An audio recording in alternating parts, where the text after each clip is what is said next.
You're sure he'll be safe? Honey, does a bear have a butt in the woods?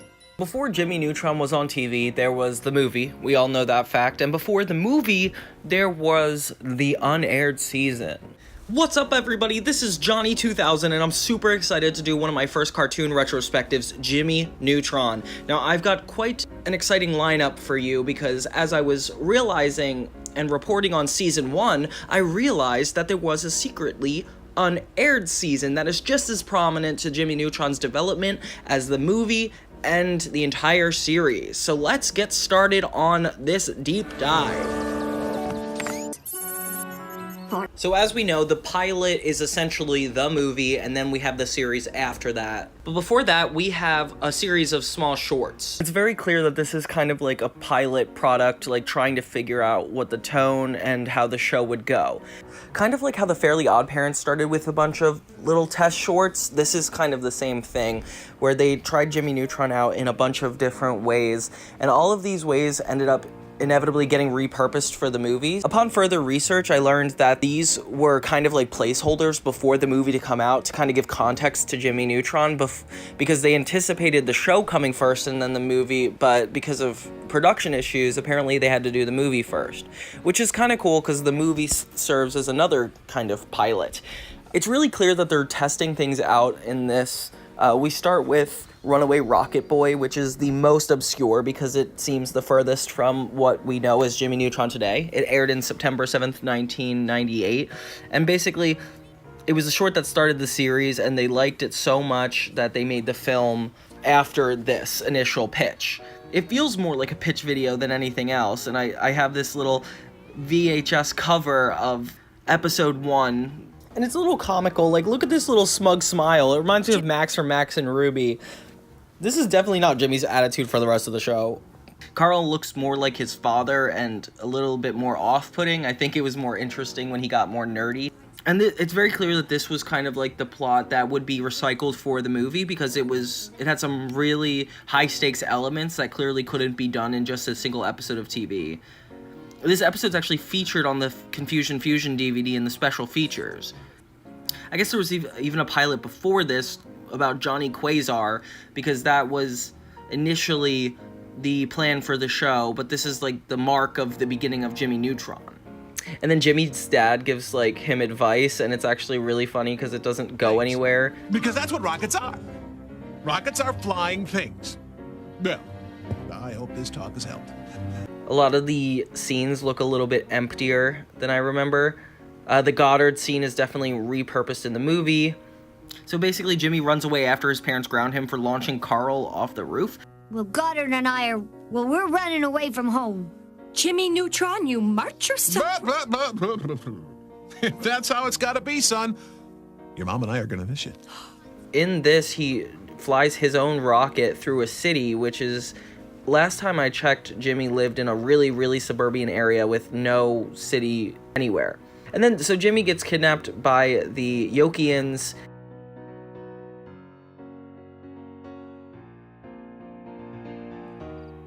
I don't really want to leave. I love you guys. Well, you really got him, Jimmy. You with your really uncomfortable animated cheeks. The animation is definitely its oldest looking here. It actually makes a significant jump when we get to Carl Squared. There's a series of like a bunch of little shorts about a minute and a half long, and there's Carl Squared. Anything I can do to help, Jimmy? No thanks, Carl. I'll be done in a bit. Just make yourself at home and don't touch anything. Where Jimmy's using his base bat invention, Carl just ends up getting multiplied, and it seems just like one small comedic bit, but I'm assuming they aired this on the TV. You know, making spit bubbles is kind of fun. Carl, have you been messing with the cloning machine again? No, not me. Nuh-uh. You got the wrong guys. And then we got Cookie Time, which is Jimmy trying to get cookies and using his little remote to change his circumstances. Don't mind if I do. Okay, you can have one cookie. Don't mind if I do. So he could get as many cookies as possible, and accidentally gets warped into the old times. And then we got new dog old tricks where Cindy and Jimmy face off against their dogs, technology versus human. A custom-built cybernetic canine with an optical fiber neural blah blah. Humphreys, a purebred Lhasa Smart So, the most intelligent breed in the world. And in the end, Goddard explodes. This is a really funny one. I'm glad that we're introduced to the female character. I don't know what her outfit is, though. And then we get Jimmy doing some Mary Poppins thing with his little cube that I remember. Stuff in this little tiny space. Cool, huh? And this entire thing takes place at the dinner table when Jimmy actually tries to not eat his food and stuff it into the cube. In the end, it explodes and they're all covered in it. Then C-, we see Jimmy do like a C project for school. I can't do a thing about this leak from in here. I'll have to go topside. I wouldn't do that. How come? And it turns out that Jimmy accidentally put the entire house underwater. I love that they're testing out different scenarios that they could put them in. Like, it's very clear that C- is a prerequisite to when they do the submarine thing. And then it's actually starting to look a lot more polished by the 7th short, Ultra Lord versus the Squirrel. Jimmy, Sheen, and Carl talking about Ultra Lord, and I think this is Sheen's first appearance. I can hypnotize those squirrels into thinking Ultra Lord is a giant acorn. Then they will gather him for me, completely under my control. This is where it really gets funny as the squirrels attack Jimmy. Then we got Pain Go Away, which is just Jimmy and Carl at the dentist, and Jimmy basically reflects his pain to Cindy somehow. Wrong with you, Cindy? This, ow, must, be, neutron!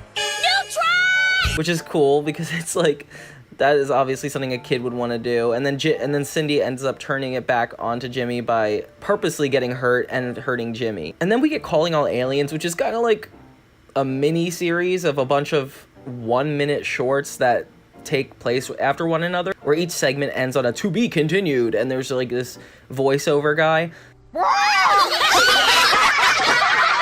Will Jimmy ever hear his alien message? Will he ever put on his pants? So I just really wanted to cover this before the movie because this is essentially what I see as a first season. It's the crew and cast testing out a bunch of different things and making changes accordingly in a very quick time frame. It's just clear that they were every short was testing out a different thing. Like, one short was testing out Jimmy's relationship to other people as they added Sheen, Cindy, and then finally adding Libby to the last one, finishing the roster. And then we get kind of like an idea of who he is as he tries to like manipulate his parents. Jimmy's biggest struggle is he has the brain of a genius, but he has the maturity of a child, so that tends to really overshadow all his projects. And it's clear that his parents aren't really good role models, as Hugh is kind of a dope and doesn't really know how to explain it to him. It's fun because this first season is not long, so it doesn't really have Jimmy learning his lessons. It's a bunch of little comedic situations that he gets into and sometimes not even get out by the end of. And I really had fun like watching these, especially never having seen them before because I guess I didn't grow up with them on my TV. But it's really cool to see. It wasn't just the movie and it was successful. It was clear that they took a long time to really develop, what they wanted the show to be before most of it even came out. And that's a little different than kind of what went on with Fairly Odd Parents, who also had a bunch of different short. Like, they were good enough on their own. They didn't feel like tests, but Jimmy feels a lot more like tests, and it seems like it really paid off at the end. I'm not sure how much the development team had to go through before getting greenlight versus after getting greenlight, and even this pilot before the movie, but I really hope it wasn't a bad environment. Without further ado, let's get to the real first season. When pants attack, Jimmy, after being scolded for not picking up his pants, invents a chip to automate the task. Pants don't pick themselves up. Pants don't pick themselves up. Pants don't pick themselves up. Pants don't pick themselves up. So after a really uncomfortable introspective, Jimmy comes up with an idea. Mom and Dad, through the miracle of neutron nanotechnology, I present Smart Pants! Steve Jobs, you better step back. But the invention malfunctions, causing the pants to become autonomous and leading them to rebel against the town. Must stop pants. My pants are infecting the other pants! So in a really, really disturbing display, we see Pants take over Retroville. This in hindsight shouldn't be that scary, but it's kind of terrifying. What is it? Oh my, it looks like a homage to Alfred Hitchcock's movie The Birds! Do you think this could possibly have anything to do with Jimmy's self-folding pants? Jimmy uses his genius to regain control, stopping the Pants uprising and restoring Retroville. You made this mess, and you are not going anywhere until you pick up these pants. Mom! And the episode ends just how it started. This is a big improvement off of the first pilot. The first pilot more feels like a shortened, condensed version of the movie fit into 8 minutes. But this feels like, you know, we're in Jimmy's town, we're seeing his daily life at school, and it still has supernatural aspects that show his genius is his biggest flaw. How about a little kissy for a little fishy? Yeah, well, I was a fishy, but now I'm more of a raw slice of fish flesh. Better hurry. Slowly, the bacteria will set in and I'll be unfit to touch, let alone kiss. Come on. Yeah. I feel like this is so much more effective in establishing everything Jimmy Neutron is going to be about, like the simplicity of it. If Runaway Rocket Boy was the pilot, it would set the bar for the stakes to be that high every episode, and going to an episode like this would be underwhelming. I think everything happened the way it did because this is what Jimmy Neutron was meant to start with. Also, the animation is so much smoother than before, and they kept their little cold open being a moment between Carl and Jimmy, kind of like the Runaway Rocket Boy pilot. And it just looks like the animation is a lot more smooth, and even Carl's like at the window, which reminds me of the pilot a little bit. Hi, Mrs. Neutron. I was just floating by and I thought I'd drop in. One final cool Carl. thing I'd like to note about this pilot is instead of breaking it into 2 10-minute segments, this is a full-length episode, and they didn't have to do that. I just kind of like that they did. From now on, a lot of them are broken into segments. Like, for example, the next one is episode 2A, Normal Boy. Jimmy's inventions accidentally go a little bit too far, leading his mom to be completely tired of it. I'll clean it up, Mama, I promise. I'll invent a robo-maid and program her to use the vacuum and the... I've had enough of your inventions for one day, young man. Something he didn't realize is that this invention accidentally caused a comet to come toward Earth.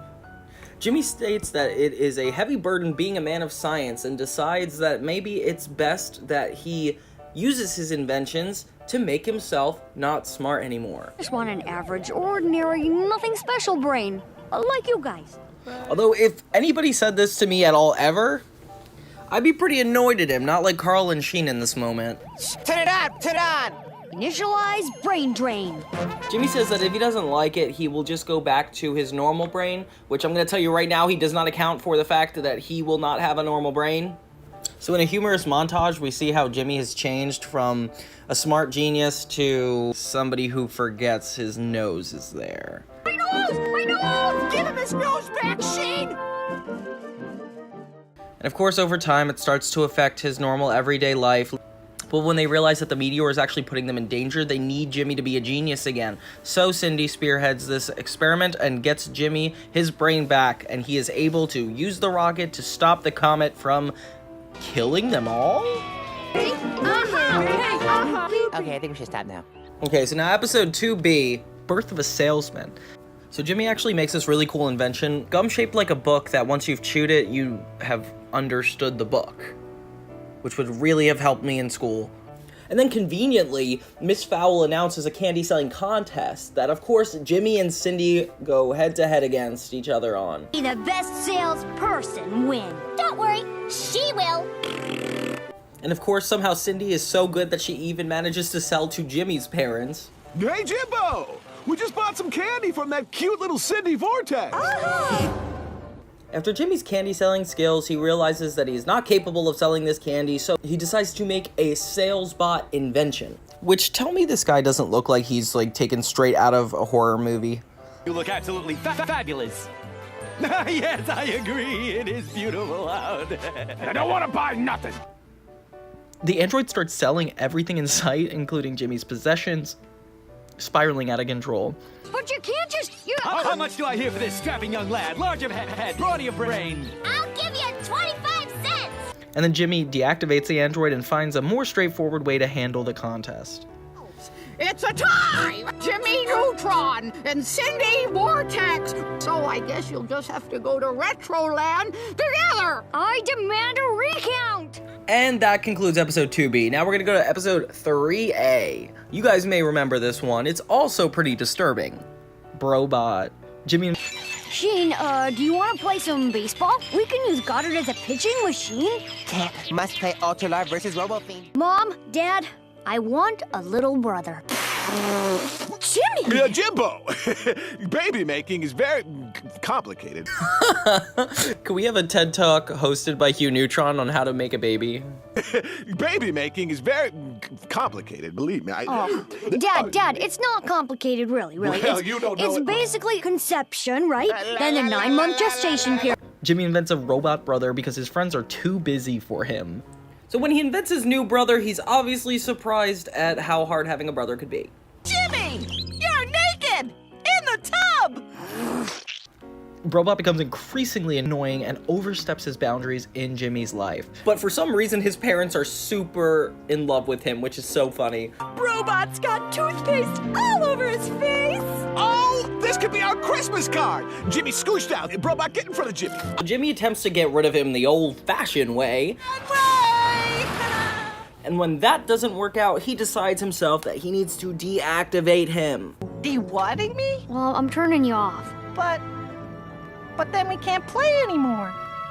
And you're my big brother. Geez, this is episode 3A? Why not just be the movie? Honestly, this would have been a really interesting movie. When the traditional way does not work, he decides to invent the kid parents. Aw, I think that's nice. Oh, Jimmy, teaching us about AI way too early. The big pinch. Jimmy brings Thomas Edison to the present to prove Cindy wrong. Thomas Edison. Cool! I never met a dead guy before. So not only did Thomas Edison invent the light bulb, he also invented mansplaining as he defends Jimmy in the classroom. So you're Cindy, eh? Well, listen up, Chicky Poo. The radio wasn't invented until 1893. Couldn't have happened without my electricity neither, but did anybody ever send me a thank you note? No, they did not! And then Edison ends up falling for Miss Fowl, complicating Jimmy's plan to return him to his own time. Did it hurt? Did what hurt? Why, when you fell down from heaven. Then we bring back the trope of Goddard suggesting Jimmy things, which is cool because it's essentially the same effectiveness as a character having a conversation with another character going for advice, which is really cute. I love that this happens a lot. So Jimmy uses Goddard to impersonate Thomas Edison and make him so unflattering that Miss Fowl wants to break up with him. Thought you were a gentleman. That's funny. I thought you were a gentleman the first time I saw you. Even though it's proved a failure, Miss Fowl breaks up with him anyway because he's too old for her, and that's where the lesson really is. But Winifred, don't you want to get hitched? Oh, Tom! I will give anybody here $1,000 if they can defend how this is romantic. In the end, Jimmy manages to send Edison back to his time, keeping history intact. Granny baby. Jimmy's parents are leaving for the weekend, so his grandmother comes to babysit. Told you I could get here from the airport in under 50 cents. Jimmy invents a medicine to help Granny Neutron with her ailments while his parents are away. The medicine turns Granny into a baby, and Jimmy and Cindy must take care of her while trying to reverse the effects. Oh, everyone knows babies can't talk. That's right. Because if we could, the video tubbies would be canceled so quick, it'd make their head aerials spin. Jimmy finds an antidote, and Granny returns to normal just before his parents come home. Carl? You okay? Well, my eyes hurt, my hair's gone, and I have a powerful urge to dance badly. And I'm excited to announce that this is one of many upcoming appearances of Old Carl. So episode 4B, Time is Money. So Jimmy falls for an infomercial saying that he'd be stupid to not buy this encyclopedia collection. And you receive a new volume every week for 19.23 years. The Encyclopedia of Infinite Knowledge. Order now, or you're an idiot. Obviously, he asks his dad to fund it, but his dad lectures him about how he needs to be grateful for what he has, and he's glad he's not rich. You know, years ago I almost invested in McSpanky's Burger Factory. McSpanky's? He offered me a full partnership for $50 of startup money in a back rub. And you didn't do it? Jimmy's referring to the back rub. He's concerned why his father didn't do that. Jimmy travels back in time to convince his dad to invest in McSpanky's. Now, when you meet a man named Hank McSpanky... McSpanky's got some wacky burger scheme that he wants me to invest my last $50 in. And before we leave this scene, I just need to acknowledge what Hugh says here. A marriage is for the older scene, man. Besides, Judy Cakes only lives 5 minutes from here, and Hugh Doggy Dog's a free spirit. We let love rule. The wind is our minister, and true love is our chapel. But yeah, now that you've written that down, Hugh follows Jimmy's advice and neutrons become rich. My money, after all. If I get him some, I have less. Ow! Be careful! That's my credit card hand! But the Neutron's family's new wealth changes their lives in unexpected and undesirable ways. Hilgo, could you take Jimmy up to his room? He's being all sunnish again. Die! Oh, and So eventually Jimmy undoes his actions in the past, restoring the Neutrons to their normal, non-wealthy lives. And he has a new appreciation for it. Well, that $50 that you didn't invest with McSpanky, what did you spend it on? Well, son, I spent it on your mother's wedding ring. $50 for a wedding ring? Okay, like, that's just ridiculous. I mean, I get that it was his last money, but he had an entire disco setup despite having $50 left. He couldn't have at least sold something? Raise the Uzi Scab. Jimmy, Carl, Sheen, and Cindy team up to search for treasure underwater as a part of the school project. Hey, Jimmy, I found a cool video game starring a thin green guy and his friend Mr. Bleep Bleep. That's the radar, Carl. Oh, well, my mom doesn't let us have radar. If you 3 sea slugs are done fooling around, maybe we can get down to work. As they get in the submarine and go under the ocean, it becomes more of a power play between Jimmy and Cindy as Jimmy is trying to maintain his dominance in this ship and Cindy keeps undermining his skills. You had your chance. Now stand down. What? You can't take over my sub. Oh, no? Miss Fowl made us lab partners. That makes me co-captain. According to the Big Book of Submarines, that gives me the right to relieve you of duty. Throw him in the brig. As they search for treasure in the ocean, Jimmy is essentially locked up until a giant squid comes and actually captures the ship and everybody suddenly needs Jimmy's help. You're the captain. I don't want to be captain anymore. You be captain. Fine. First admit that I'm a smarter, nicer, all-around better person than you. Forget it. Jimmy uses one of his inventions to actually communicate with the squid, giving him a British accent somehow? I say, who said that? In the end, the squid helps them get the treasure and they return successfully, only to learn that the treasure is actually saltwater taffy. It's an A+. You know, Jimmy, I hear each one of these pieces of taffy is worth over 3 cents. I dream of Jimmy. Carl finds himself falling asleep in really inappropriate situations, prompting Jimmy to ask him what's going on. You were supposed to deploy the anti-gravity parachute at 5,000 feet. Sorry there, Jimmy. I guess I fell asleep again. Carl admits that he's been having nightmares. So Jimmy decides to help Carl by going into his dreams. He invents a dream machine that actually takes Jimmy into an even trippier version of this animation, Carl's Fantasy. This is my revolutionary voltage pondalizer. I converted the Hoskababich to the Flutz by putting it through the Hooble Boobler. Ooh, wow. Jimmy learns that in Carl's dreams, everything is backwards, where he is a genius and Jimmy is dumb. After having accidentally touched Carl, which is apparently a sin in this universe, llamas escort him into the void, where they see a giant Sheen who shows him his brain. If I was a mere dream, could I do this? Jimmy finally gets to the center of Carl's anxieties when he sees a lima bean and thinks it's ridiculous, but the lima bean grows up to actually attack him and Carl. In order to fully get out of the dream, Jimmy realizes he has to convince Carl that it is a dream, so he kisses Cindy. Gross. Oh, that couldn't happen in a million years. I must be dreaming. Prompting Carl to realize that everything is fake. They eat the evil lima bean and all is resolved. Jimmy on ice. So it's one of the hottest days in Retroville. Jimmy, Carl, and Sheen can't seem to get refreshed even after seeing Cindy and Libby hanging out in their pool. They have to admit that girls are better than boys in every way ever in all history and forever in the future. Yeah, why not? Hey, Oh, man. no, hold it, you guys. Jimmy, who would rather die than admit he's wrong, decides to make the cold come to Retroville himself. So he gets sunblock and shoots it into the sky. Intense UV radiation has made me delusional. It makes it snow, and global warming aside, they end up having a great time, with Cindy still staying in her pool. But the next day, things take a turn when Jimmy wakes up and finds out that the entire Retroville is covered in snow. I'm in a run. Me and the other dads are off to hunt caribou. Spotted a big herd up on it. Everybody starts to resent Jimmy for his choices, almost to the point of hunting him down like caribou. There's gonna be caribou chili tonight, boys. Cluck, cluck, cluck, yeah. Cluck, cluck, cluck, yeah. Ooh, caribou. Cluck, cluck, cluck, yeah.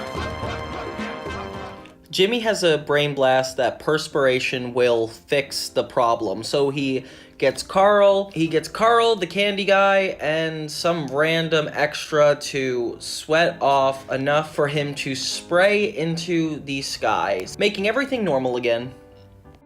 Battle of the Bands. Jimmy, Carl, and Sheen are having lunch when Cindy and Libby threaten them for the school talent show. They do a river dance that somehow encapsulates the lunchroom, because you know how all middle schoolers love river dances. Actually, our band is going to play. So Jimmy makes band instruments that are scientifically fixed to play every note correctly, giving the boys the edge and actually drawing a crowd in their neighborhood. But somehow the skills go to their head and they start to develop a little bit of resentment toward each other with their egos. Don't tell me what to do, all right? Yeah, Neutron, ever since I started this band, you've been holding me back. Wait, you? No, I started this band. You did You not started start this band. You kids, good luck tonight, and remember, have fun with it. Their egos get even worse as they become more and more like a fictional version of the Beatles. Fine, we don't need you. Right, more time for me drum solo. What's wrong with his throat? It even goes so far that Sheen throws the instruments out the window, giving them no way to perform. You kids, good luck tonight, and remember, have fun with it. Jimmy gets everybody to realize that the reason they started to do this was to have fun, and they need to still do that. So they decide to do something else. The Llama Lords of Science will not be performing. Yeah, I want my money back. Yeah, not that I paid or anything. They voluntarily throw the competition by doing something that is fun instead of something that would get them to win, getting an 8th place, but they're still happy. So it's the end. Reunite. Yeah, and I'll do my drum solo. No drum solo. See Jimmy run. So in gym class, they do a relay race, and Jimmy is unable to beat Cindy. You got it, Jimmy. No pressure. But for the love of humanity, don't lose! Jimmy is upset because he's got a lot of last place trophies and has lost a lot. So Jimmy invents shoes that actually allow you to run really, really fast. Ah, sweet revenge. See, my name is Cindy. Chicago is windy.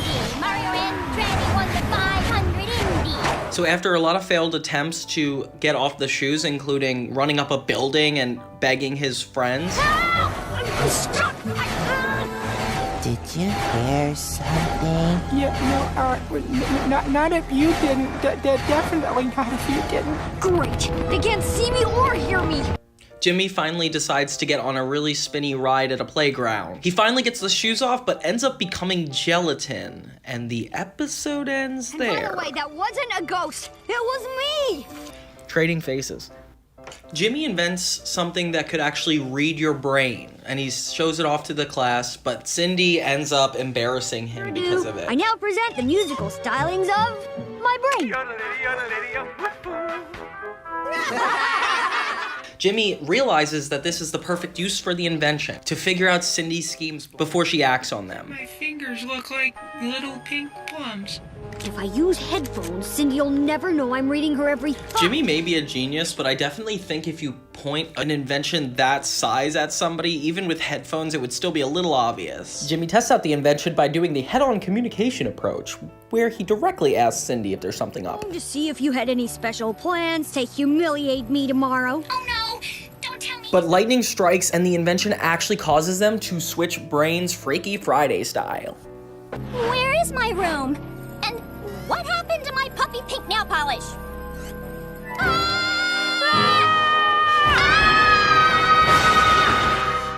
Both Jimmy and Cindy use this to their advantage to embarrass each other in front of their entire school. Tron, am a complete gabble-headed dipstick. But not as big a dipstick as you are, Miss Fowl. And if I don't get a month's worth of detentions for that, you're even dumber than you look. Cindy eventually comes forward saying that they might as well stop trying to hurt each other's reputations and start trying to find a solution. So Jimmy comes up with a plan. So they attach these space helmets to their head and start to swap their brains, which kind of looks like a really annoying iMovie waiting screen. Ability to whistle. Can Cindy whistle? I don't know. We gave Jimmy rapturous enjoyment of mustard. Let's give Cindy whistling. Sheen, Libby, and Carl watch as the downloading takes forever. But in the end, they switch all the way back their brains, which makes me wonder why this extra sequence of watching them have their brains drained necessary. Our next episode is Phantom of Retroland, episode 8A. Jimmy, Carl, and Sheen set out to debunk the myth of Phantom of the Retroland, a ghostly figure said to haunt Retroville's most popular amusement park. So they hopped the fence. They may have heard the rumors, but they were all too smart to believe in the Phantom of Retroland. Sheen, obsessed with proving the legend, convinces the trio to visit the park at midnight where the Phantom is rumored to appear. Tasty children right here. But don't, Jimmy. As they explore the dark, eerie part, strange events unfold that make Carl and Sheen believe the Phantom's real. He's not real. He's a mythical construct. They run to the exact person that Nick warned them about earlier and run onto one of the rides, the swinging pirate ship. I get on these kind of rides, I get real sick. Jimmy uses a scientific pendulum theory and gets the pirate ship to knock the ghost out onto his back. We discover that it is actually Nick, the guy telling the story from the beginning, the heartthrob. There is no real Phantom. I beg to differ. What's that smell? Then the real park Phantom supposedly shows up, leading the kids to run off, and it turns out to be Jimmy's parents, trying to get revenge on him for sneaking out at night. Then we got My Son the Hamster. Jimmy, who loves to experiment, attempts a matter transfer experiment with his lab. Unfortunately, something goes wrong and Jimmy's atoms are switched with the hamsters, resulting in Jimmy switching bodies with the hamster. Kind of like the Cindy episode, but this time it's an animal. In the meantime, Hugh really bonds with his son as a hamster. Listen to everybody scream. These rides must be scarier than I thought. What the What a bunch of scaredy pants. I dipped the front car. Jimmy finds himself in dangerous situations as he's brought up into a bird's nest and about to be eaten. He tries to contact Goddard, but is cornered by the bird. But just in time, Goddard saves the day. Goddard, it's me, Jimmy. Remember I feed you, walk you, recharge your battery? Jimmy realizes in order to get back to normal, he has to get his other body, the one with Hugh, into the machine. So he decides to turn his entire lab into a hamster machine, finally getting the hamster into the capsule and getting back to normal. Danny Phantom's unrequested spin-off. I can be Lizard Lord. Behold my tongue of doom and tremble. So in class, Mrs. Fowl assigns a new hall monitor, and it just happens to be Jimmy Neutron. You guessed it. So Jimmy is really upset, and Hugh gives him a good talking to on why not to let the power get to his head. I love these conversations between Jimmy and his dad. It's always good. A man in uniform is a powerful thing. Don't abuse your position, or it could be really, what do they call it? Not good. So then, the principal actually gets Jimmy to get really into it by saying that, did you know that the old man you like so much with the funny hair and the big brain and the E equals MC squared thingy was a hall monitor? Albert Einstein was a hall monitor? Which is not true. So then the hall monitor job goes to Jimmy's head, and he starts stopping people from doing what they're supposed to do. You have exceeded the amount of llama stickers on your lunchbox. To the point where his friends actually start to resent him for everything he's doing. We gotta get out of here, Carl. But I'm not done yet. No, I mean get out and get help.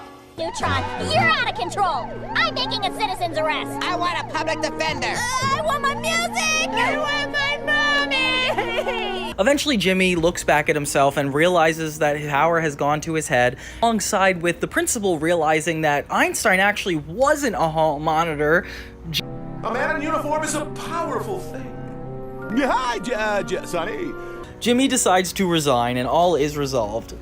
The next episode is called Hypno-birthday to You. So Jimmy realizes he wants a board game, but he doesn't have any money. And with his birthday only 3 months away, he doesn't think he can get the game anytime soon. Too bad you can't use your hypno thingamajiggy to make your parents think your birthday's next week. Carl, that's brilliant! Really? But I said it. So he uses his hypno beam to hypnotize his parents into believing his birthday is the next day. Then he has his birthday party, and he finally gets the game he wants. He gets a birthday party with all of his friends, and his family is just so excited. So, which kid is yours? I'm the clown. Oh, I didn't want to assume. Well, in this house, we never judge people by the multicolor of their skin. Then the next day, he wakes up again to his parents singing happy birthday to him. So they think it's his birthday again. It kind of reminds me of that episode of Fairly Odd Parents where Timmy kept waking up and it was Christmas. As time goes on, Jimmy's birthday ends up happening every day, and people show up to his party every day. And eventually, everybody starts to get tired of it. The clown... And now I'm gonna, pull a mysterious label out of my hat. Dry clean only.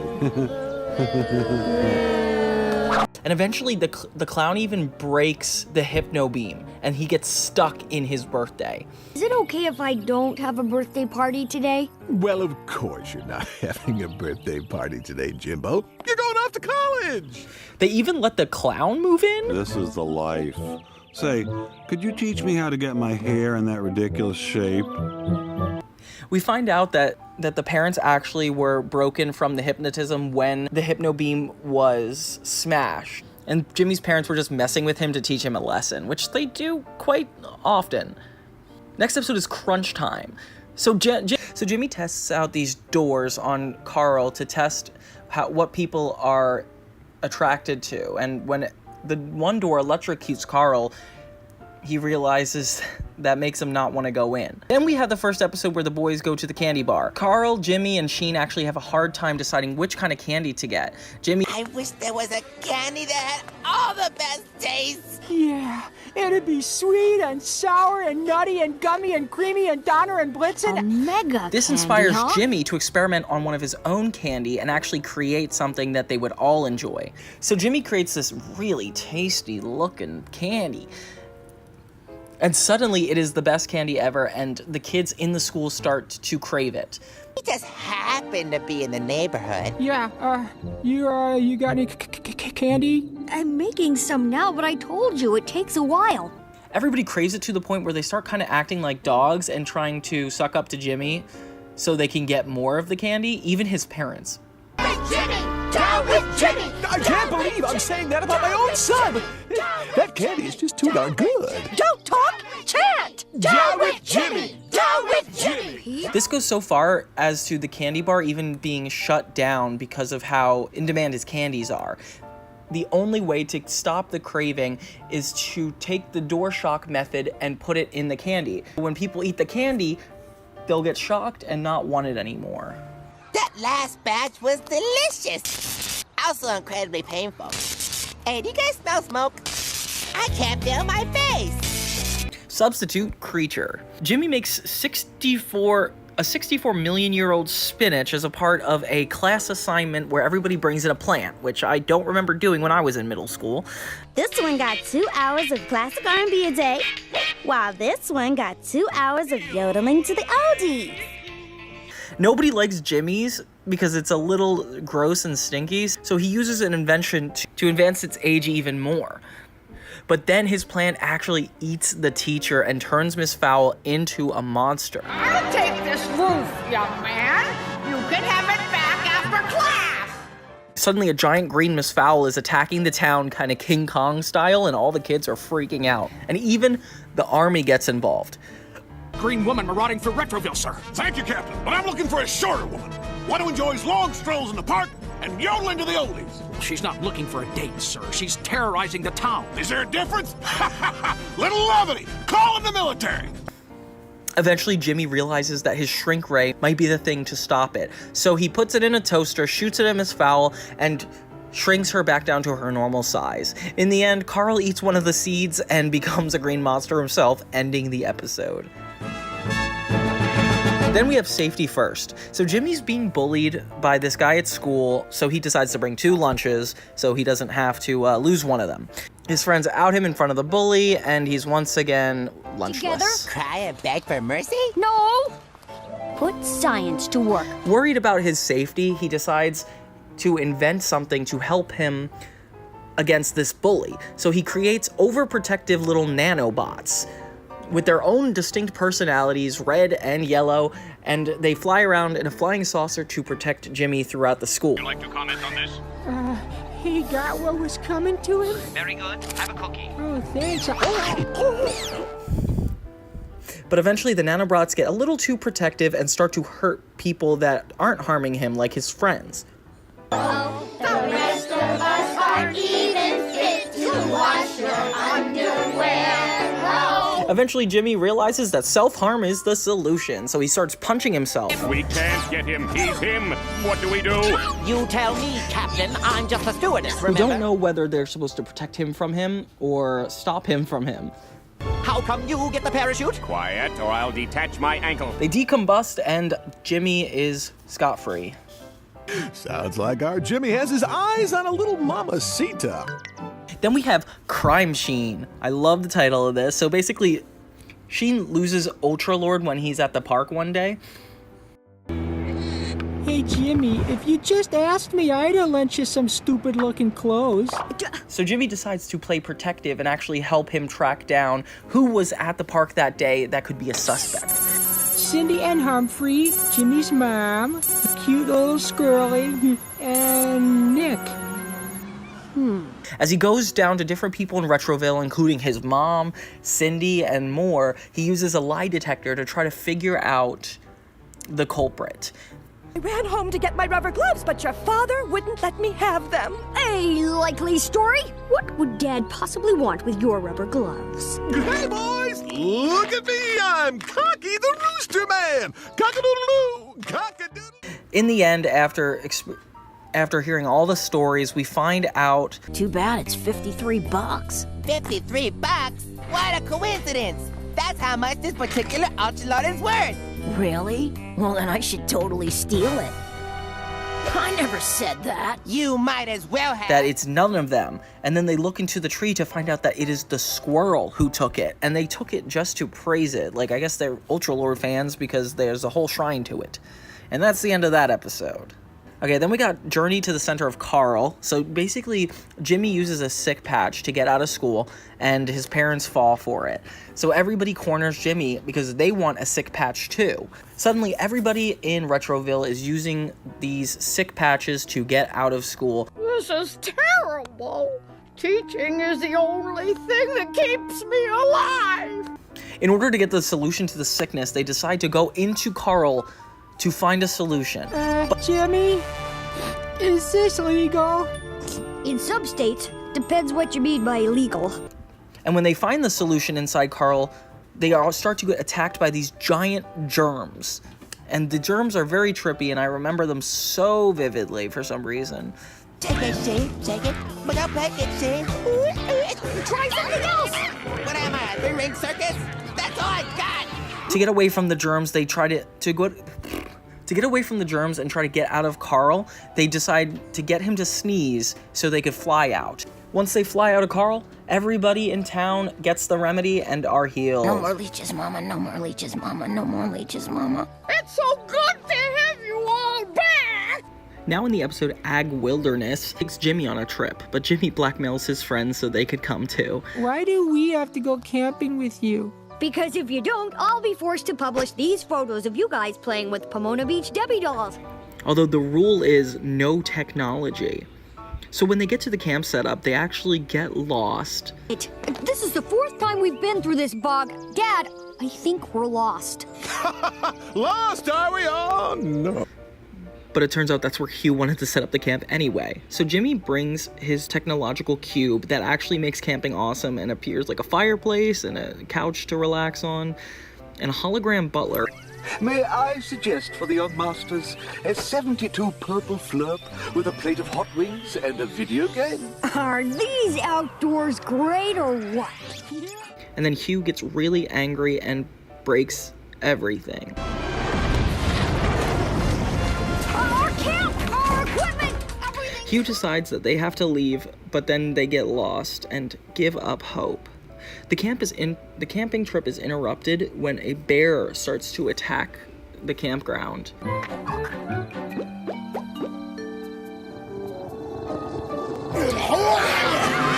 So without technology, but only get cornered by the bear. In the end, to make up for him feeling like a failure, Hugh finally makes a fire to scare off the bear. Now we have Party at Neutrons. In an episode that has never been done before, Jimmy's parents are going away for the night, so Jimmy decides to throw a party. Your parents are gone? You're home alone?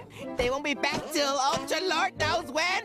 Let's have a party! No, Sheen! Seriously, I signed a legal document. At first, Jimmy doesn't want to do this until Sheen brings up the fact that it could really impress Betty, the girl he has a crush on. First time we see Betty, and it's really interesting to see Jimmy like a girl. We could play Spin the Bottle. Yeah, or we could play Spin Sheen and hit him with a bottle. It's clear that everybody is bored with the party and about to leave until Nick finds Jimmy's inventions, and then everybody at the party starts to have fun playing with Jimmy's inventions, as I would too. Don't step on me! This party is over. Everybody out! Hey, Jimmy. But Betty shows up during this, so Jimmy invites her in anyway and continues the party. Then he finds out that his parents are actually on their way home, so he needs to speed up the party. So I jumped on stage to fill in, and, well, I accidentally... He destroyed the entire set. It could have happened to anybody. The best way to do this is his speed up invention, I guess. So time is sped up, so everybody can get partied out a lot quicker. He manages to clean up the party just in time for his parents to get home until Hugh finds the whole party in the closet. Say, I'm gonna hang up my jacket, and then I'm gonna say more nice things about Jimmy. Sugar Booger, how long have we had a raptor in the closet? Then we have Ultra Sheen. So Jimmy invents the coolest invention in the entire series, a pyramid that allows you to go inside of a video game. So Sheen wants to go inside his new Ultra Lord video game. Ultra Lord! Factalize me! They're able to get onto level 1, but Sheen isn't able to get past it. Well, I'm sure he can't possibly lose twice on level 1. Hey, look at me! I'm head growing out of the ground, man! So Jimmy goes in after him. Carl comes in, unaware that the video game has these guys, starts playing the game himself. We're okay as long as Ultra Lord's shields hold. Those shields look kind of strong. I better drain them. That's when Jimmy and Sheen realize that there's no way to get out of the game even if you win. And yet, I feel strangely empty inside. Maybe it's 'cause this game doesn't have any llamas? The villain of the game inevitably comes and even kills Ultra Lord, showing that Jimmy and Sheen are way over their head and probably not going to get out of the game. Eventually, Carl enters the game himself with the llamas from the game he's playing. Sheen is able to save the day by finding a power-up and defeating the enemy that killed Ultra Lord, allowing them all to exit the game. Lactose intolerant! Taste llama milk, Star Destroyer. No! Good thing you came through with those llamas, Carl. You know, we... Carl? Jimmy, look! Llama-palooza!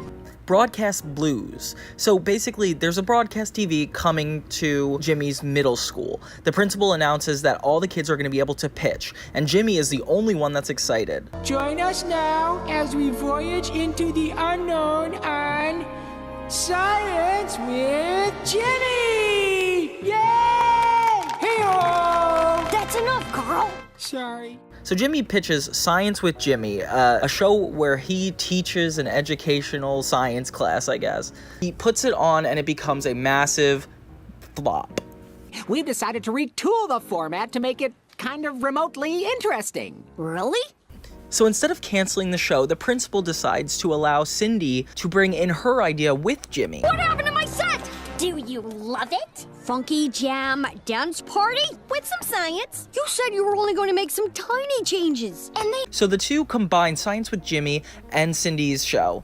The show is not what Jimmy signed up for, and it becomes more of a dance party than a show in general. In today's segment, we'll be taking a look at electron valence orbits. And kick it! As Jimmy becomes bitter, the two fight on live TV, trying to get the audience's attention. Sugar Booger, come quick! Jimmy's new show is funkerific. What's up, Nick? What you doing? I'm gonna style my hair without using my hands. Can I get a drum roll, please? Jimmy uses his invention to sabotage the dance show and causes everybody to be lifted off the ground and thrown to midair. After the huge fiasco, the show gets canceled. Well, then what does he like? We must destroy the giant worm. No, you mustn't. That's my father. Then we have Professor Calamitus, I presume. So this is one with one of the most famous villains in the Jimmy Neutron series, and I'm excited to talk about it. An unknown shadow figure threatens Jimmy.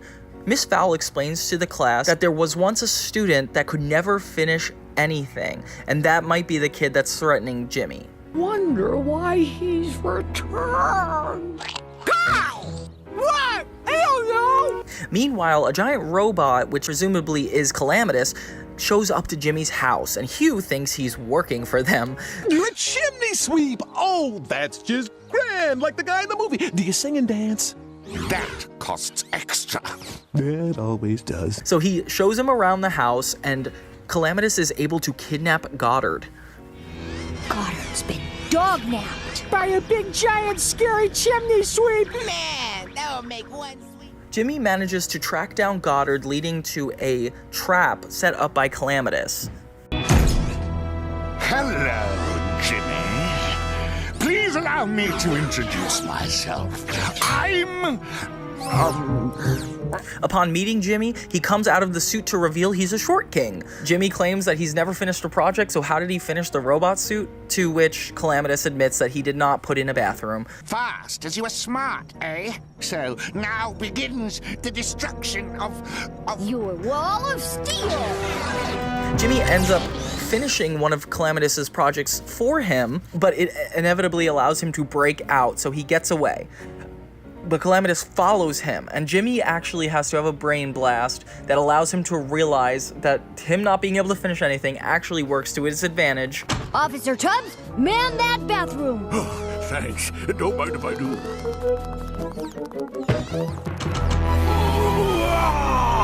Unable to use the bathroom in his bodysuit, Jimmy traps Calamitus in his own urine as he runs around not being able to go to the bathroom. In the end, Calamitus leaves, and Jimmy had come out victorious. Glad we can help, Jimmy. What are you talking about? You guys didn't do a doggone thing. Now we have the Jimmy Neutron first double-length episode. And I'm not just talking double segment, I'm talking about 2 20-minute episodes. The Eggpire strikes back. So King Goobot and Ooblar are back in Retroville, claiming to have become good, following the events of the movie. We come in peace. Gumballs, you're that King Goobot fella who tried to feed us to a giant chicken, yeah? Well, yes, that happened, But Jimmy suspects something about the Yokians and knows they're up to something evil, especially in revenge to the events of the film. When he tries to tell people that they're lying, the citizens don't listen and the townspeople start to mock Jimmy. No one blames you for being suspicious. Hey, Neutron! Look what the evil Yokians did to me! Yo, Retroville is really disrespectful, especially considering this is the beginning of the episode. Like, I'm assuming this is gonna happen more, and I don't know how much more disrespect these guys can give Jimmy. For somebody who's saved them multiple times in their lives. Space Nicks are people just like you and me. And like people, they deserve a second chance. Especially the ones with huge bags of gifts, right, Beaky? Our new house guest, King Goobot. If I were in Retroville, knew Jimmy's inventions, and had common sense, with the right encouragement, Jimmy could definitely take us out. To prove the Yokians haven't changed, he puts a recording of the Yokians through Goddard's lie detector and finds out it is in fact a big lie. He runs to tell Hugh and Judy until he figures out that they have gone to Retroville Park for an announcement, and what he finds there is a giant egg that looks exactly like the one from the Yokians' chicken god, Poltra, hatched from the original film. Oh, it's terrible! There's hundreds of them, all small and white squares! They're invitations, Hugh. So to Jimmy's surprise, the large egg does not contain a scary chicken monster, but a shower of invitations to a party hosted by the Yokians. Of course, if Jimmy doesn't want us to throw you a picnic. But now we're really nice, we swear. Without our pesky, evil chicken god, we hug, we love, we share. And we have to give a little special shout out to this musical number because even though I don't like the Yokians either, I love a good tune. It's so funny that they're convincing the audience as well as Retroville somehow. So Goobot and Nublar actually pretend to feel rejected by Jimmy, and everybody feels more sympathetic and turn against Jimmy even more. Meanwhile, the Yokians pull Cindy aside and promise her that maybe they could help her get her own lab if she helps them with something. And I think it's terribly unfair. What is it, Ooblar? I have the most wonderful idea, sir. Why don't we build Cindy a lab of her very own? All we need from you is some way to gain access to Jimmy's lab so we can build you an even better one. Meanwhile, Sheen and Carl are forced to tell Cindy about how to get into Jimmy's lab after she bribes them with delicious sundaes. Thanks, Cindy. So, now that we're all close friends, what do you want to talk about? Oh, I know! How about Jimmy's lab? When they finally tell her, Cindy tells Goobot exactly how to get into the lab, since the latter tricked her into thinking he and Ooblar would build her a lab herself. Later, Goobot sneaks into Jimmy's bathroom, plucks a piece of Jimmy's hairs to use for his invention, and Goobot gets into the lab and steals Jimmy's DNA regenerator to resurrect Poltra from Poltra's toenail. But this is a really fun shout out to the movie when the Yokian actually uses Jimmy's hair device. Let's talk about Jimmy's hair device. I definitely think this is one of the most underrated inventions. Jimmy tries to convince his ex-friends that Poltra will show up at the picnic as expected. Poltra's water dish! So Jimmy goes back to the lab to investigate the Yokian's evil plan and finds out that his lab has been sabotaged. It turns out that Goobot has stolen all of Jimmy's inventions to revive Poltra. And at the night of the party, Poltra is resurrected with the DNA regenerator and she charges toward the town.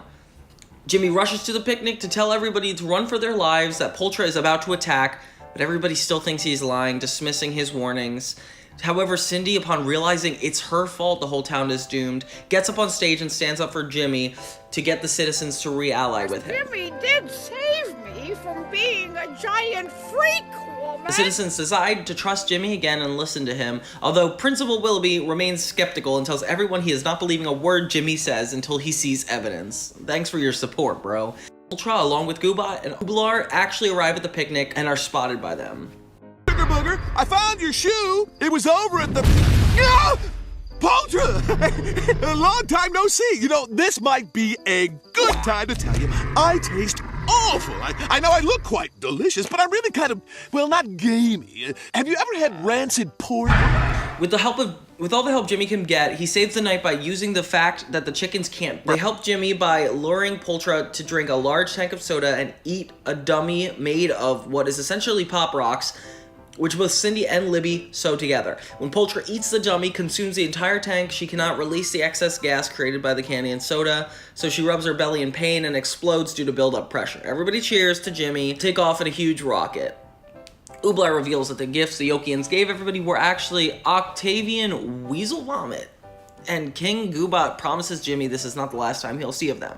So then Jimmy's friends, family, and citizen all apologize to him for not believing in him after rejecting him and mocking him. There's no need to apologize. After all, a healthy skepticism is the hallmark of... who am I kidding? Say it again! And Jimmy gets a little too egotistical again. And everybody continues to enjoy the rest of the now Yoki-less party. Jimmy thanks Cindy for helping him regain everybody's trust, but Jimmy erases Cindy's short-term memory so she won't remember how to get into the lab. This episode is really good because it does serve as like a mini shortened television version sequel of the Jimmy Neutron movie, and I love that despite the fact that Jimmy saved people's entire lives multiple times, they still don't trust him. It's really funny. It's really cool to have a show directly acknowledge the events of a movie. It's not done in Hannah Montana, it's not done in Wizards, and it's not done in even SpongeBob. This is ultimate fan service to really tie everything together, and I don't know, I just had a lot of fun revisiting the Yokians again. I'm totally nauseous, but I feel so alive! And being like the first hour-long episode of the series, it definitely feels justified to bring back the characters from the movie. I think it would have been more interesting to have a completely new plot, like the later plot, like the Jet Fusion special. But you know what they do? They do what they do for a reason, I guess. You're constantly warning about Poltra Bully! That's the worst kind! I really wish that this was served as the first season finale of Jimmy Neutron, as it really takes us back to the very beginning, as it would be the perfect bow tie to an entire first season.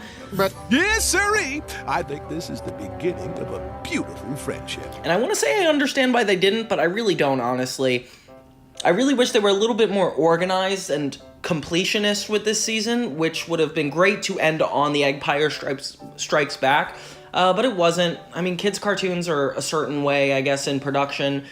As we transition to the final 2-3 episodes of this season, I want to say there's really some episode lists online that say, sorry, the wrong era is the ending episode of the season, but then others say that that's the first episode of the second season. Same thing with the Mummy episode. I could have sworn that was the second season, but it's the first. So I'm gonna have to make up my own rules here, and we're gonna go to the last 2 episodes of this season. It's time for the parent-child picnic games at Lindbergh Elementary, and the Vortexes always win. Since Jimmy doesn't think Hugh has enough of what it takes to beat Cindy and her mother, he invents a headband to scientifically bring his dad's performance levels up past human standard. Ugh, I wish I had this in gym class.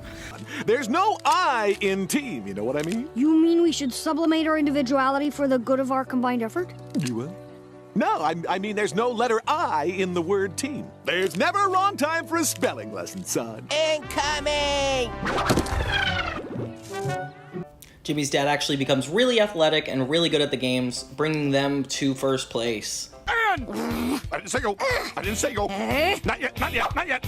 But he and his dad are ultimately disqualified for cheating, along with Cindy, who used her Aunt Susie disguised as her mother. This woman is an imposter. What?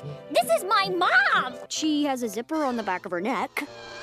Aunt Susie? Yes, it's me, Olympic champion and Buff Chick magazine foldout, Susie Vortex.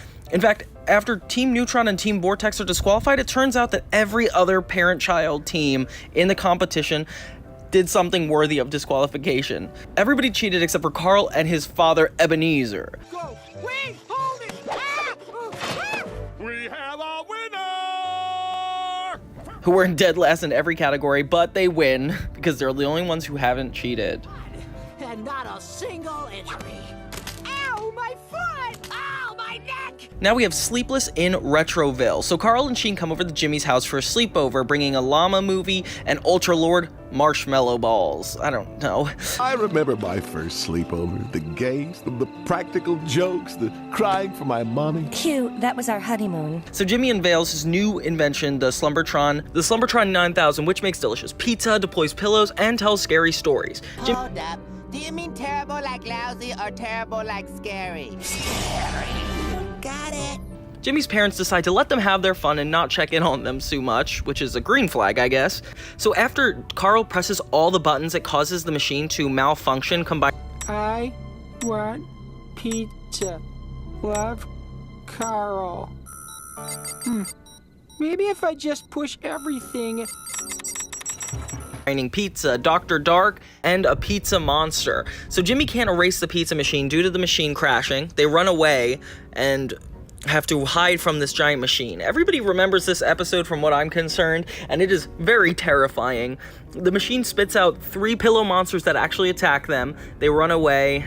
Jimmy gets a brain blast saying that if the pizza thinks the sun is rising, he'll run away. Good morning to you. We're all in our places. So he puts out a fake sun to fool the pizza. Mission accomplished.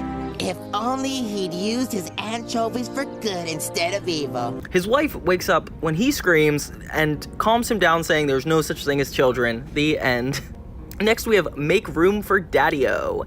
So the episode begins with rehearsals for the 82nd annual Father's Day Follies, which Cindy and her dad are doing a martial arts demonstration, Livy and her father doing a magic act, and Hugh and Jimmy are also performing. No, Dad. Let's just go home. What? And let our public down? Oh, no. The show must go on! Oh my god, another episode like this?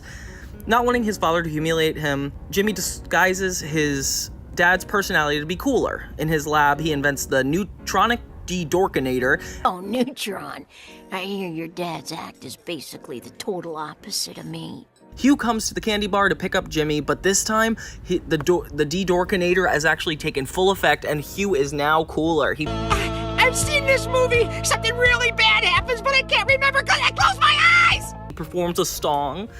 He performs a song for the candy bar attendees, where his coolness wins over everyone except for Nick, who's abashed at being surpassed in coolness. This kid's not, but I'm cool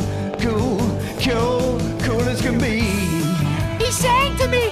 Impressed, the candy bar owner, Sam, gives Hugh a job singing at the restaurant. Hugh's newfound coolness spirals him into fame and success, and his performances become sold out. However, the more he becomes famous, the less time he spends with Jimmy and Judy. I miss you, Dad. Okay, all right, I got it. I'll tell you what. You can watch me on TV tomorrow night before I leave on my world tour, huh? Then he becomes more cocky, vain, and self-absorbed, and he even loses interest in ducks and pie, which is the biggest red flag for him. Jimmy pretends to almost die in order to reactivate Hugh's parental instinct. Oh, in case you hadn't noticed, this is the Neutron show, not the Help Me Dad, it's Jimmy show. The plan fails, and Sheen and Carl accidentally break the safety net, putting Jimmy in real danger. Hugh's paternal instinct does awaken, and he saves Jimmy from falling, and he's back to his old self. You know, it's not easy being cool, Jimmy, and not nearly as much fun as being me. Now for the quote-unquote season finale, which I'm still kind of unsure of. Whichever episodes I didn't cover in this, I'll just try to bring on into the next video anyway. We have Sorry Wrong Era. So Jimmy invents a small time remote. Let's find out! One. You're gonna be so... And forward. He teases Cindy and Libby about his invention. Hugh asks to use it. When Hugh decides to go back 2 minutes, he types 200 and accidentally sends Jimmy, Carl, and Sheen 200 million years into the past. Send us back 200 million years! What did you say? He sent us back 200 million years! Jimmy, Carl, and Sheen decide to make an invention to get back to their time, but a T-Rex attacks. Oh, I love this game! How many syllables? Okay, sounds like... Oh, wait. I know! And then a pterodactyl grabs Sheen and takes him back to the nest, and there are 2 young pterodactyls there. And then back in the present, Hugh uses Jimmy's invention for his own fun, which annoys the people of Retroville, but we love a Hugh storyline. He's just having a good time. I think he deserved this. Meanwhile, Jimmy, Carl, and Leppy are close to finishing up the invention, but they need diamonds to complete it. So Leppy picks up a scent where they might be able to find a diamond. Poor Sheen, though, because meanwhile, Sheen is just having fun with the pterodactyls, and the mother comes back and... Mom, get out of my way! Feed me! Feed me! What? No, lizards! And she starts pushing people out of the nest. And then Sheen even is pushed out of the nest. After a long time of searching, they finally find the diamonds, but a T-Rex attacks, trying to eat Carl and Leppy. Suddenly Sheen appears and saves Carl and Leppy. Jimmy recalls that the Tyrannosaurus' skull is harder than steel, so they use the Tyrannosaurus to crack the diamonds. Unfortunately, an asteroid hits Earth, causing a giant fire across Earth and making the dinosaurs extinct, causing the T-Rex to flee and run. The portal is all set, so Jimmy, Carl, and Sheen and Leppy jump into the time portal and make it back to their time. Hi, Sugar Booger! You know, remember how I promised I'd never be brought home by an angry mob again? Hugh gets punished by being locked up in a cage after all of his fun. Jimmy thinks that he altered the timeline, but Judy tells Jimmy not to worry, and she had Hugh put in a cage to keep him out of trouble. Jimmy goes back in time, thinking of the first part of the episode, and ends up, surprised, saying to himself, whoa. Whoa, deja vu. And I'm gonna have that technically be our season 1 conclusion. Thank you guys so much for watching. Overall, the first season of Jimmy Neutron is full of great firsts. Whether it was the unaired season to the very beginning episodes when we're seeing most of the characters for the first time. The first season of Jimmy Neutron both develops the characters and sculpts out the town of Retroville in a way that is just incomparable to a lot of series. A science fiction based show is so unique, especially with the Fairly Odd Parents and SpongeBob being on TV. This really gave a chance for the nerds to come through and actually see that learning can be fun, despite the fact we're laughing at Jimmy half the time. It is cool to think that to be an inventor is a job. So I had a fun idea for a segment to do with this Jimmy Neutron video. Jimmy Neutron has so many really cool inventions from season 1, like from simple utilities like the hovercopter and the shrinkway to more complex machines like the DNA accelerator array and the neutronic game pyramid. Many inventions are created with the intention of helping Jimmy, but often malfunction or lead to unintended consequences, demonstrating the recurring theme of Jimmy's genius, but sometimes his maturity getting him in the way of trouble. I'm gonna do it from best to worst, but I'm not going to take it super seriously. I'm not going to rate it based on its practicality, how it translates to real life, but I am going to do based on my personal preference. Like, I guess if this stuff was existing, what I would do with it. I just thought this would be a lot of fun. They do a lot of really specific things, like go back in time or repeat past things that happen, or even the sweatband that allowed Hugh to run fast in the race. There's so many cool uses of these. So let's dive into what I personally would advocate for existing. So Jimmy Neutron has introduced so many inventions since the beginning of its series, and it's one of the best highlights of the show, especially since they're quirky. They more so have to do with Jimmy's interests and helping him through specific things. And I thought it would be really fun to kind of talk about the coolest inventions personally that I liked this season. So number 5 at the best Jimmy Neutron invention from season 1, we got the candy maker from Crunch Time. I love candy. When Jimmy invents a machine that creates different flavors of candy, I wish I was in the show for some reason. The one candy that ends up being the most addictive is the one that actually causes Retroville to become obsessed with it. And there's just something, it has that Krabby Patty essence where it's like, you really want it because it's in a cartoon, but you can't really have it. And I would just love this. The Willy Loman 3000 from Birth of a Salesman. So it's a robot designed to be the ultimate salesman, created by Jimmy to win the sales competition, but the robot becomes troublesome and relentless. Kind of like Brobot, it's really cool to have a counterpart that replicates a human but does something really expertly, and the robot is really funny, so I had to put him at number 4 on this list. I would love a Willy Loman of my own to sell and get me more money than I have. The third invention too, which is also from Birth of a Salesman, is the chewing gum that allows somebody to instantly absorb contents of a book. It's called book gum. So basically in the episode, Jimmy uses it to defeat the overly persistent Willy Loman 3000, but just the idea that you could taste a piece of gum and understand knowledge from an entire book is kind of OP. I'm surprised Jimmy hasn't used this since then. It definitely is a really cool idea.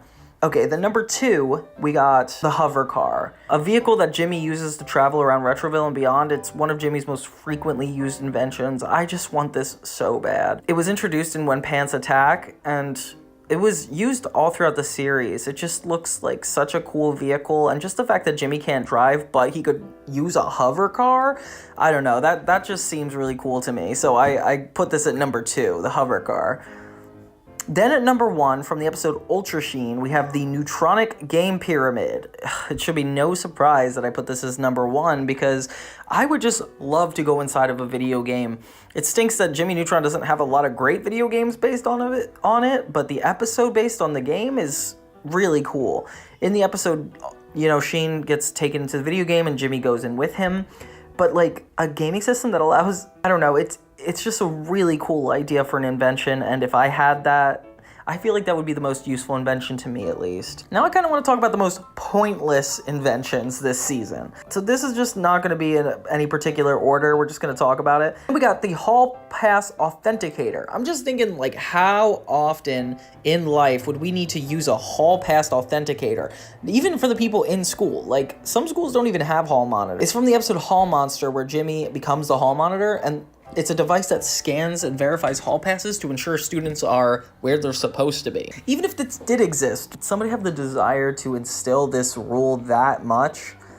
Then we have the Pant Eliminator from When Pants Attack. I just thought that if we had an invention that specifically eliminated pants, it wouldn't be useful for more than one specific thing. That's why it's on this list. It shoots clothespins to disable pants and that have gone out of control due to nanochips. Yeah, like why would that need to happen often? So that one's definitely a pointless one. Then we have the Neutronic Sick Patch. So this also, I think, is a little bit reverse. From Journey to the Center of Carl, the Neutronic Sick Patch allows the kids to be sick when they put it on, but it backfires and the sickness spreads into a dangerous virus. This was essentially COVID. Don't know why we need to relive that again. And then for the last one, I have the Brain Drain 8000 from Normal Boy. This is one of the first episodes of Jimmy Neutron. It's the device that lowers his intelligence to the level of a normal child. Makes us unlearn things. I think that's very unnecessary. This is also going out of its way to inconvenience its user. I don't think there was a reason for it to be invented or enhance Jimmy's life in any way.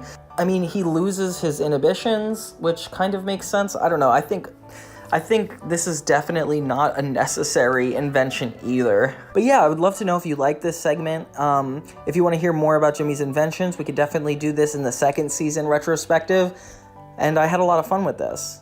We went through about 19 of season 1's episodes, and I'm so excited to do the next season coming soon. So tell me what you guys think of this video and how it can improve by next video. And in the meantime, just like and subscribe to Johnny 2000s. I'm going to be posting all my 2000s media, video game, and nostalgia content all throughout the year. I don't know, lifetime? So make sure to subscribe and hit the notification button. And thank you guys so much for watching.